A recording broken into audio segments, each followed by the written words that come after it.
Благодарам. Почитувани граѓани, почитувани медиуми. 5 години владење на СДСМ, на оваа влада на СДСМ која, како што видовме, сем расипничка не е никаква друга, се уште нема ниту трага, ниту глас од клиничкиот центар во Штип. Како и секој еден крупен капитален проект во време на СДСМ, ниту овој проект нема види белден со нив. Цели 5 години поминаа, а СДСМ не стави ниту една цигла и не закова ниту една шајка во клиничкиот центар во Штип.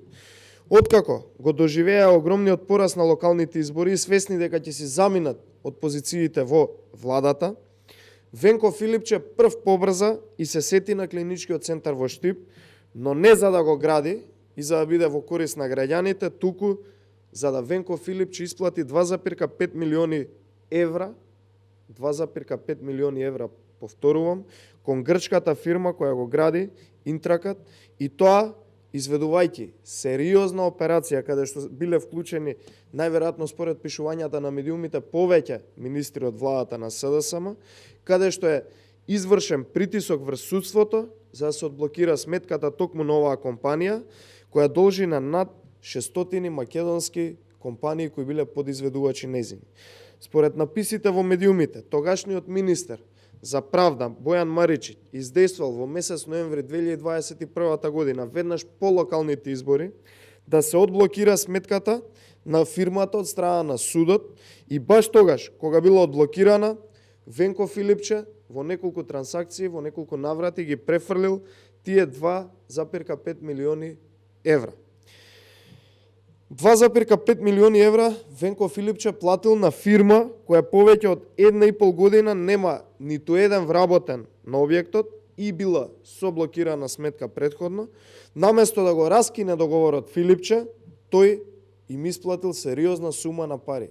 Милионска сума на пари, буквално за ништо. Веднаш потоа, сите пари кои што биле исплатени од Венко Филипче, токму на оваа фирма, биле испумпани надвор од Република Македонија во странство. Долгот кон тие 600, над 600 компании во Република Македонија кои што биле подизведувачи, останува неисплатен. Повторно прашуваме, дали Бојан Маричиќ извршил притисок врз граѓанскиот суд да ја тргне блокадата на сметката на Интракат, дали фирмата Интракат преку странски сметки ќе дава провизии, ќе исплаќа провизии за овие милионски трансакции токму на македонски политичари. Почитувана јавност, почитувани медиуми, проценете сами, а едно е јасно. Криминалот на СДСМ секогаш оддалеку мириса и оддалеку се гледа. Благодарам. Сега би сакал да одговорам на едно прашање кое што стигна до прес-центарот на ВМРО ДПМН. Коментар во врска со така наречениот скандал на СДСМ за една наша општина која што ја раководи градоначалникот ВМРО ДПМН, кој што денеска го говореа на пресконференција.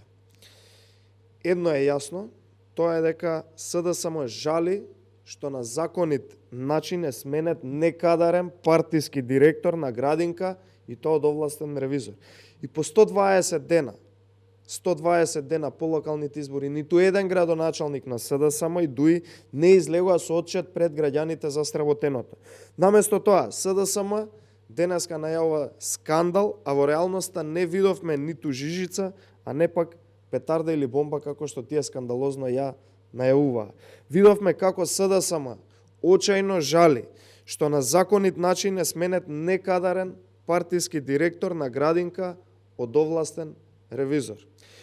По тркот на тоа што сме навикнати од СДСМ, денес не видовме како некој договара бизнис од 200.000 евра, како што тоа пред камера го правеше нивниот лидер на СДСМ Зоран Заев, евро за него, евро за брат му Вицето. Не видовме ниту грабање на туце пари, како што тоа го направи директорот на власта Ден Дончев, кој што го пуштија, замислете, со парите да избега надвор од државата. Не видовме ниту договарање и продажба на софтвер сам на себе, како што тоа го правеше најблискиот човек на Зоран Заев, Драги Рашковски. Видовме бајат случај каде што СДСМ очајно жали што е сменет нивен партиски кадар кој, замислете, несовесно си ја работел работата. Истиот тој ревизор за кој СДСМ вели дека е спорен, бил претходно ангажиран од нивниот градоначалник Борис Ѓорѓиевски, за кого исто така правил ревизија и за ова секако има и општински документи. При тоа СДСМ жали за тоа што е сменет нивен партиски кадар од позицијата директор, а не ги кажува прекршувањата на правилата, престапите и злоупотребите што биле правени од истиот тој директор. Ова не е ништо друго, туку дефокус од актуелните скандали за претходниот кадар на СДСМ и градоначалник на Газибаба Борис Ѓорѓиевски, против кого има повеќе активни истраги и кривични пријави, за кого и Државната антикорупцијска побара се поведе кривична одговорност за изградбата на објектот на парцелата на Електроелемент. За истиот овој градоначалник ние во низа пресконференција објавивме и сериозен криминал со уличното осветлување кој што го правил градоначалникот на СДСМ. Главната болка е што за само 100 дена општината Газибаба и градоначалникот Боби Стефковски отпочнаа низа капитални проекти и реализира значајни градежни зафати со кои решава деценијски проблеми на граѓаните на општина Газибаба. Верувајте дека тоа нема да ги поколеба градоначалниците на ВМРО ДПМН и покрај силните обструкции од централната власт. Промените започнаа и тие ќе донесат иднина. А останатите кои што се огрешувале пред законот од СДСМ треба да се ги сносат последиците и да понесат одговорност. Благодарам.